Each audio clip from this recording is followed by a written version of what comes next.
தேவர் ஐயா அவர்கள் தன் வாழ்நாளில் மக்களுக்காக பல்வேறு போராட்டங்களில் கலந்து கொண்டு சுமார் 4000 நாட்கள் சிறையிலே இருந்தவர்.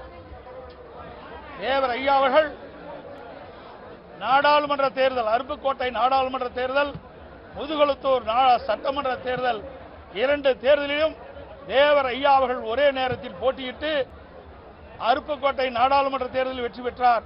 முதுகுளத்தூர் சட்டமன்ற தொகுதியில் வெற்றி பெற்று மக்கள் செல்வாக்கு மிக்க தலைவர் என்று அந்த காலகட்டத்தில் நிரூபித்து காட்டியவர்.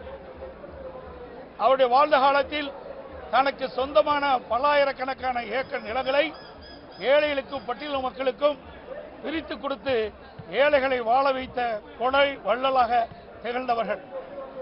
எப்படி பேருக்கும் புகழுக்கும் உரியவர் நம்முடைய மரியாதைக்குரிய தேவர் ஐயா அவர்கள்.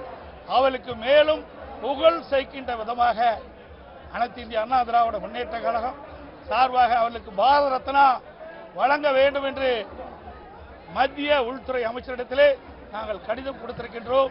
அவர் தேசிய தலைவராக ஒருவர் விளங்கியவர், மக்களுக்காக பாடுபட்டவர், நாடாளுமன்ற சட்டமன்ற உறுப்பினராக பணியாற்றி மக்களுக்கு தொண்டாற்றியவர்.